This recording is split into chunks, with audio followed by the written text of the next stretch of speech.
रहीम। मैं हूं मोहसिन अब्बास और आप देख रहे हैं मेरा यूट्यूब चैनल और फेसबुक पेज। इमरान खान साहब का एक जलसा था एबटाबाद में। ये एक बहुत बड़ा जलसा था। बाकी जलसों की तरह इमरान खान साहब ने एक कामयाब जलसा किया है और हर कामयाब जलसा इम्पोर्टेड हुकूमत के लिए एक ख़तरे की घंटी है। इमरान खान साहब ने इम्पोर्टेड हुकूमत नामंजूर के नारे से और पैगाम से इस जलसे का आगाज़ किया और एबटाबाद से कहा कि मैं उम्मीद करता हूँ कि यहाँ से बहुत ज़्यादा लोग लॉन्ग मार्च में शामिल होंगे, क्योंकि ये इस्लामाबाद के करीब तरीन शहर है। नाज़रीन, दिन की रोशनी और इस गर्मी में इतने बड़े जलसे का होना ये बहुत बड़ी बात है। पीडीएम 7 जलसे कर रही है, जहाँ में नवाज शरीफ और शहबाज शरीफ साहब ने जलसे किए हैं। वो इनका कंपैरिजन अगर किया जाए तो कोई कंपैरिजन नहीं बनता। इमरान खान साहब ने मज़ीद अदलिया को मुखातब किया कि रात 12 बजे आप अदालतें लगाते हैं और एक ख़ास तबके को रिलीफ़ देते हैं, और जिनको आपने रिलीफ़ दिया वो हुकूमत में आए। मेरी हुकूमत गिराई गई और वो हुकूमत में आए और आते ही उन्होंने अपने केसेस ख़त्म करना शुरू कर दिए, जिन पर आला अदलिया से इन्हें सज़ाएँ हो चुकी हैं या होने वाली हैं। उनमें से ये अपना नाम खारिज करवा रहे हैं और अपने केसेस ख़त्म करने की तरफ ये कदम बढ़ा रहे हैं। ये आपको नज़र नहीं आ रहा, हालांकि आपको इस पे भी कार्रवाई करनी चाहिए कि ये लोग किस तरह अपने मुखालफिन पर केसेस बनवा रहे हैं और अपने केसेस को ख़त्म करते जा रहे हैं।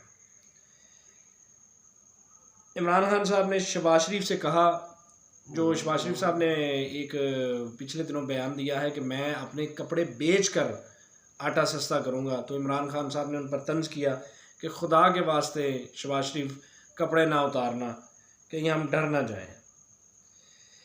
अब ये मुसलसल 20 तक जलसे होने हैं और हर दिन ये एक प्रेशर डेवलप हो रहा है मुख्तदर हलकों पर भी और इम्पोर्टेड गवर्नमेंट पर भी। जितनी आवाम ज़्यादा निकल रही है, ये ख़दशा है कि जिस तरह इमरान खान साहब कह रहे हैं कि वो 20 लाख बंदा लेकर आएंगे, ये कई ड्यूटीज़ भी लग चुकी हैं। नीचे तक उन्होंने अपनी जो बॉडी है वहाँ पर पैगाम भेज दिए हैं कि वो बंदे लेकर आएँ। इमरान खान साहब ने साथ ये सारा प्लान भी कर लिया है कि अगर ये लोगों को रोकते हैं तो उन्होंने लोगों को साथ साथ एजुकेट कर रहे हैं कि आपको अगर अपने अपने शहर में रोका जाएगा तो आपने वहाँ पर भी धरने देने हैं, आपने वहाँ पर बैठ जाना है। साथ शेख रशीद साहब ने कहा कि अपने साथ आप क्रेनें लेकर निकलो, जहाँ पर रुकावटें आएँ उठा के फेंको या उधर ही बैठ जाओ।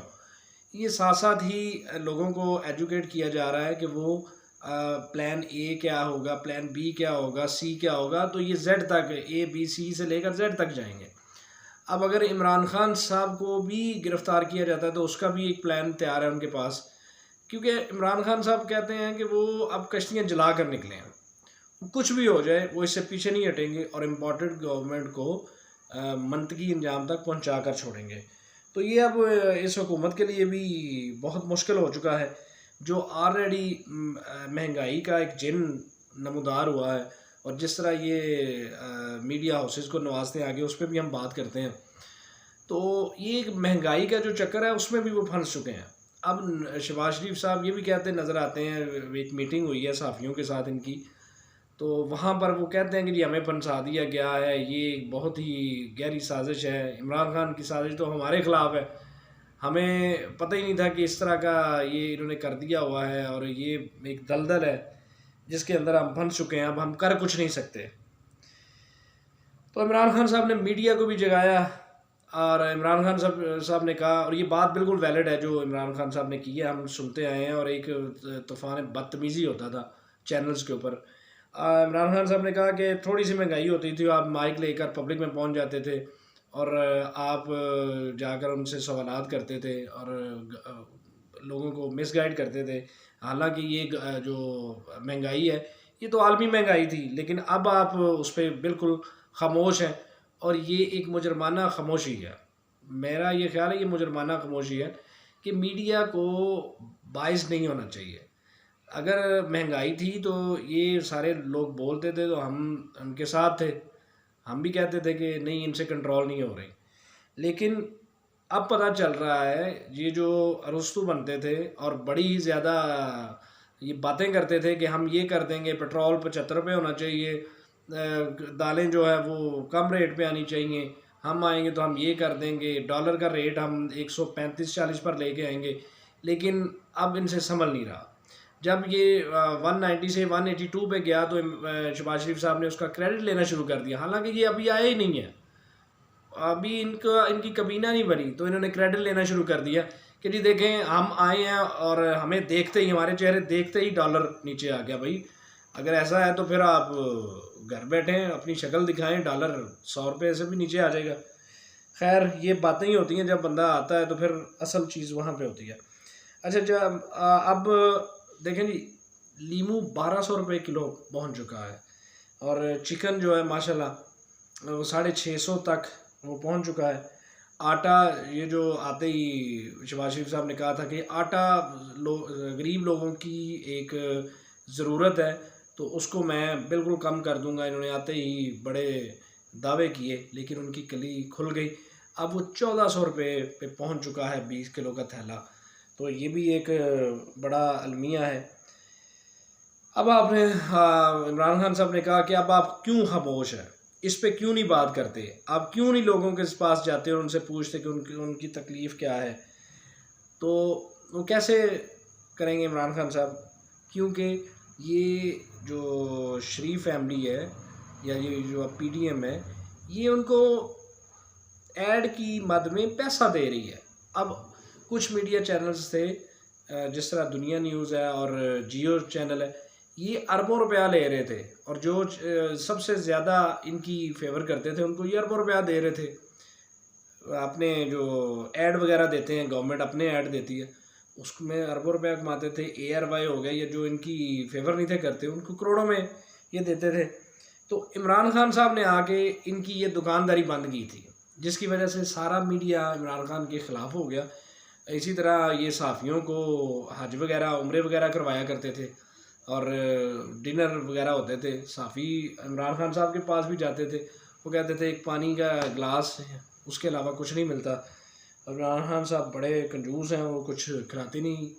तो इस अभी जो है सहाफ़ियों के लिए खाने भी, अभी सहाफ़ी इकट्ठे हुए हैं तो पुरतैश खाना खिलाया गया है और ये शाखर्चियाँ हो रही हैं, लेकिन रोना यही है कि हम फंस गए हैं। अगर आप फंस गए हैं तो फिर आप कपड़े आप बेचते हैं, लेकिन ये आपके अल्ले तल्ले जो ये बंद नहीं हो रहे, आप इनको बंद करें। ये जो 70-70 लाख का आपने वो अफ्तारी करवाई है सहाफ़ियों को आते ही, तो वो किस चक्कर में आपने खिलाई है। बहरहाल ये इमरान खान साहब इनके लिए एक किसी जिन से कम नहीं है, इनको ख्वाब भी इमरान खान साहब के आते हैं। इसी तरह मरियम औरंगज़ेब ने गोगी का कह के इमरान खान साहब पर तंज करती हैं। भैया आप तंज क्यों करती हैं, केसेस बनाएं, अगर इमरान खान साहब इन्वॉल्व हैं तो उन पर भी केसेस बनवा दें, आप क्यों आगे बयानबाजी करते हैं। देखिए जब भी सियासतदान पावर में होते हुए बयानबाजी करेगा, इसका मतलब ये है कि उसके पास कुछ नहीं है, बस वो एक बयानिया बनाने की कोशिश कर रहा है। इसी तरह राना सनाउल्लाह साहब धमकियों पे धमकियाँ दे रहे हैं, लेकिन होगा कुछ नहीं। राना साहब आपसे भी अगर होना होता तो अभी आप कर चुके होते। अच्छा जी, अभी हम बात करेंगे ISPR की आज प्रेस रिलीज़ के बारे में, जो उन्होंने गुफ्तगू की है। कुछ दिन पहले, 1 या 2 दिन पहले, मरीम नवाज़ ने फ़ौज पर नाम लिए बगैर तनकीद की है एक हाज़र सर्विस जनरल के मुतल्लिक़। तो ISPR की प्रेस रिलीज़ आई है जिसमें उन्होंने कहा है कि ये गैर ज़रूरी बयानात फ़ौज के मुतल्लिक़ बंद किए जाएँ और बग़ैर तस्दीक के ये जो आप इस तरह की हर्जा सराई कर रहे हैं, इससे बाज रहें। फ़ौज सियासत से दूर है, इसको दूर रहने दें। और इस तरह का जो प्रेस रिलीज़ है वो आई है और शहबाज शरीफ साहब ने उसी जो मीटिंग हुई है सहाफ़ियों के साथ, उन्होंने कहा है कि आप मरीम नवाज़ को सीरियस मत लें। अच्छा ये बड़ी मज़े की बात है कि मरीम नवाज़ अपने आप को मुस्तक़बिल की वज़ीर-ए-आज़म समझती हैं और शहबाज शरीफ साहब ने कह दिया कि जी आप उनको सीरियस ना लें। कहना अभी बनता है क्योंकि अभी उन्हें पता है कि हम हुकूमत में हैं और इस्टेब्लिशमेंट के साथ बैठे हुए हैं और इस्टेब्लिशमेंट हमें सपोर्ट भी करती है, तो हम क्यों इस तरह की लाइन अपनाएं। लेकिन मैं फिर कहता हूँ फ़ौज हमारा एक इदारा है, उसके मतलब मस्त इस तरह की हर्जासराई करें, और ना हम इस तरह की हर्जासराई सुनेंगे। गलतियाँ किससे नहीं होती, कोई इंसान पूरा नहीं है। अगर हम कहते हैं कि वो बिल्कुल फरिश्ते हो जाएं, उनसे कोई गलती ना हो, तो ऐसा नहीं हो सकता। हमने उनकी गलतियों के साथ ही, जिस तरह बहसीत इंसान गलतियाँ होती हैं, इदारा कोई रोबोट नहीं है, उसमें भी लोग ही हैं, तो गलतियाँ हर एक से होती हैं। कोई किसी वजह से अगर कोई मिसअंडरस्टैंडिंग भी हो जाती है, तो उसको बुनियाद बनाकर अपने दुश्मनों को हमने ताकतवर नहीं करना। ये जो फ़ौज के मतलब बयानियाँ चला रहे हैं ना आप लोग, ये इससे फ़ौज को आप कमज़ोर कर रहे हैं। ये मुल्क का भला नहीं हो रहा। ये मुल्क के दिफा की ज़ामन है हमारी फ़ौज, और हमने इनको इनके साथ ये अवाम के बगैर कुछ नहीं है, और अवाम इनके बगैर कुछ नहीं है। आप थोड़े देर के लिए सोच लें कि फ़ौज और अवाम दोनों आपस में लड़वा दें तो क्या बनेगा, बाकी क्या रह जाएगा? आप किस पे हुकूमत करेंगे जी? आप जो वज़ीर आज़म बनने का शौक़ पूरा करना चाह रही हैं, कहाँ पर वज़ीर आज़म आप बनेंगी?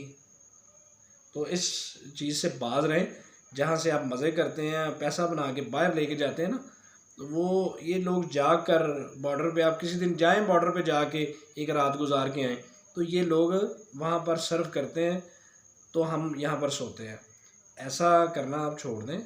गलतियाँ हर एक से होती हैं। आपकी गलतियाँ गिनवाना शुरू करेंगे तो बहुत आगे बात चली जाएगी।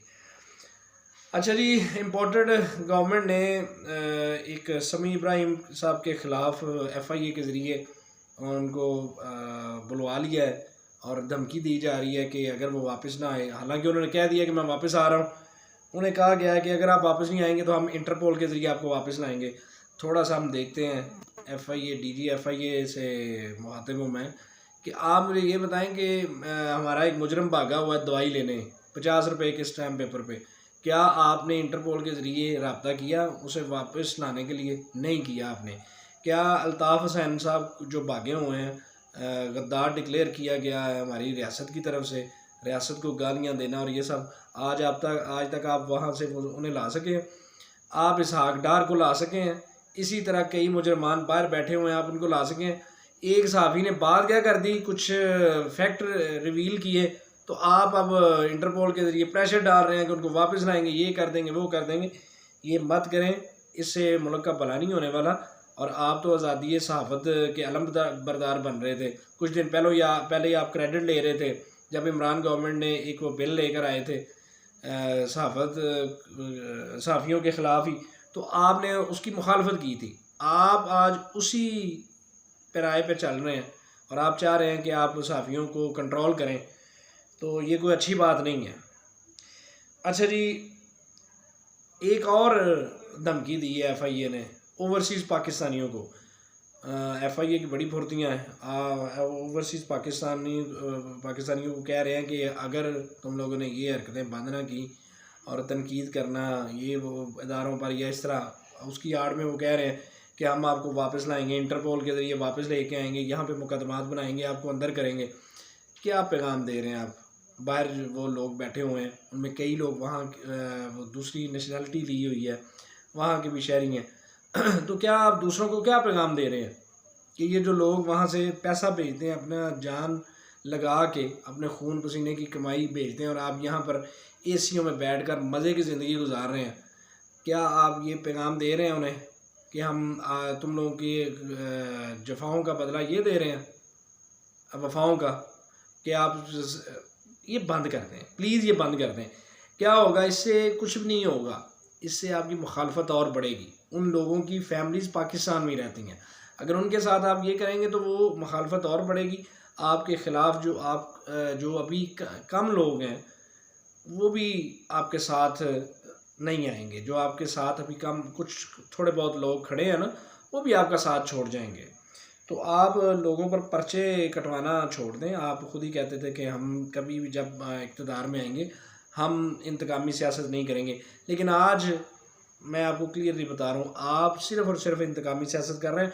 और मैं आपकी पोजीशन समझ सकता हूँ, क्योंकि आपसे अब कुछ चीज़ें समझ नहीं रही, तो आपको अब समझ आ भी नहीं रही। आपका ख्याल है कि कुछ ना कुछ ऐसा किया जाए कि बस हमारी जान छूट जाए, लेकिन जान छूटने वाली नहीं है। मिलते हैं जी नेक्स्ट वीडियो में। अपना और अपने इस चैनल का ख्याल रखिएगा और इंशाल्लाह नेक्स्ट जो भी मामलात होंगे आपके साथ शेयर करते रहेंगे। अपने इस चैनल को सब्सक्राइब भी कर लें ताकि आपको नई आने वाली वीडियोस मिलें। इंशाल्लाह मिलते हैं जी नेक्स्ट वीडियो में। अल्लाह हाफ़िज़।